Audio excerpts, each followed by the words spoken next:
Yo, what's going on, guys? It's Houston Sports Talk back in a video today, and today the Houston Texans beat the Buffalo Bills 23-19. Great win for the Houston Texans. As a Texan fan, this was one of the best games I think I've watched in a long time. I think this was probably the best game I've watched this team play since that wild card game against the Chargers. We've seen some good wins this season. I enjoyed seeing the Texans finally beat the Baltimore Ravens and crush them the way they did. I enjoyed that comeback against the Jaguars, and the 49ers win was nice. I'm not going to go over every single win. The Texans have had some great wins this season, but this game right here, even though the Jags won, is probably going to be a lot of people's favorites win of the season this year, and that was a great win. This was an amazing win, and this could be the win that helps the Texans get back in the playoffs. I'm going to point this out. This win right here, obviously it's huge because it gets them to 6-5, and they're over 5. The Texans are now over 500 for the first time this season. But this win could be huge down the road for the Texans in the playoffs. Because honestly, with this loss now, I think the New England Patriots are in a great position to win their division, and I think the Bills got to start preparing to potentially be a wild card team. And with how good the Indianapolis Colts are, I think that's something the Houston Texans need to prepare for as well.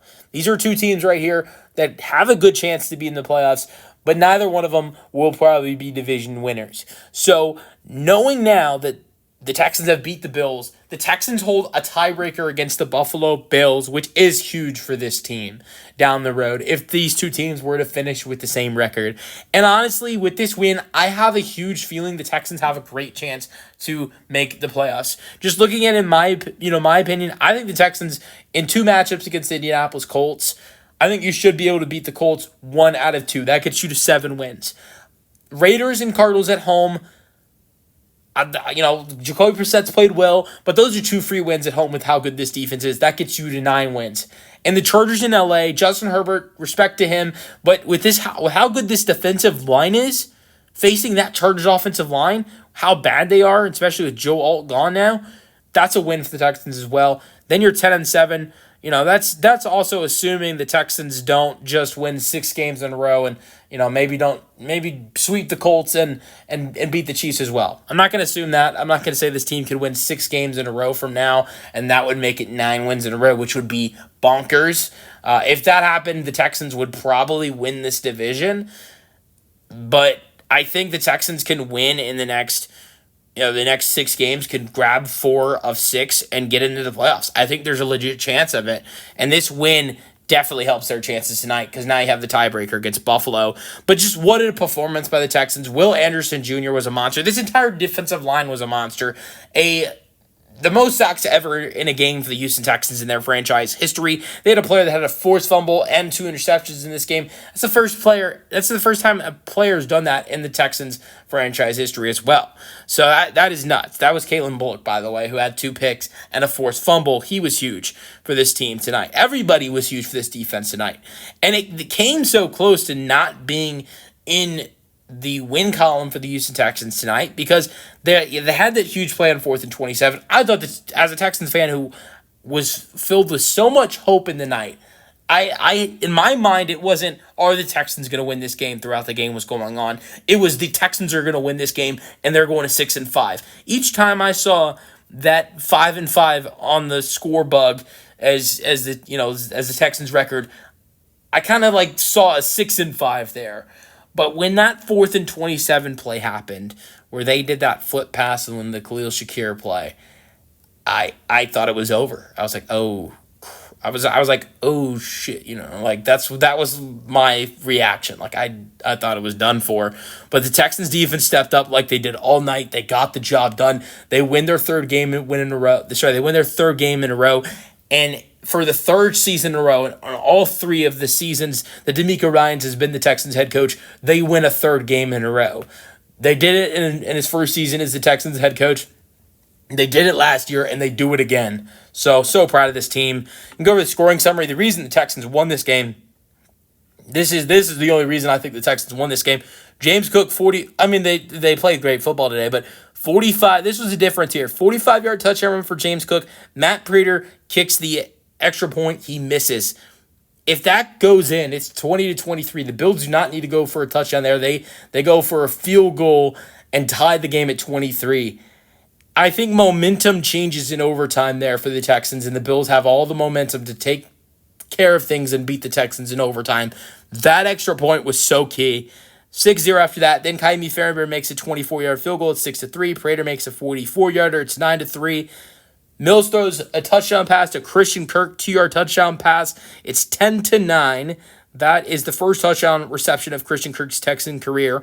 43 yards for Fairbairn with 1:56 on the clock, 13-9. Then the unbelievable Ray Davis. This was just killer, but I was like, oh no, this is not good. But 1:43 left. Ray Davis, 97-yard kickoff return touchdown, 16-13. Then Mills with a touchdown pass to Jaden Higgins, 8-yard touchdown reception for Higgins. It's 2016 lead for the Texans, and then a 26-yard field goal for Kaimi Fairbairn, 23-16.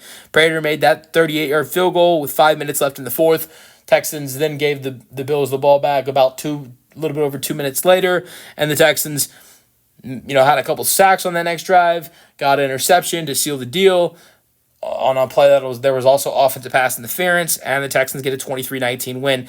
Mills with his lowest passing yard stat of all of his 3 starts, 153 passing yards, 16 for 30, 2 passing touchdowns. I think 16 for 30 is not that bad with the fact that he started 1 for 8 this game. So after his 1 for 8 start, where Mills was really struggling against this Bills pass defense, after that 1 for 8 start for Davis, he went 15 for 22.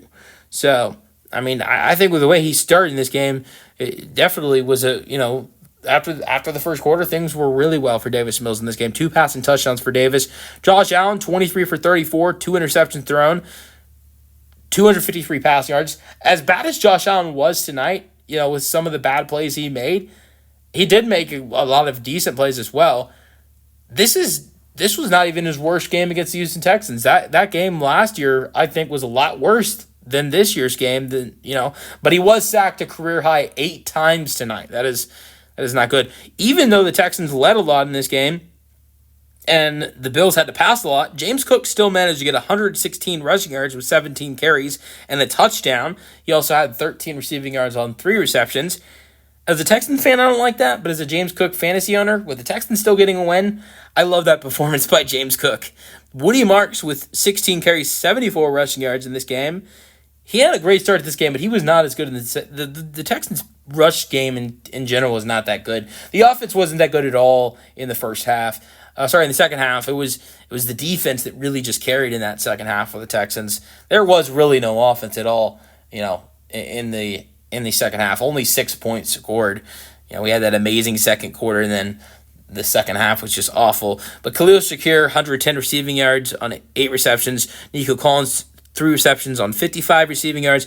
Will Anderson Jr. with the 10.5 sacks. Jalen Reed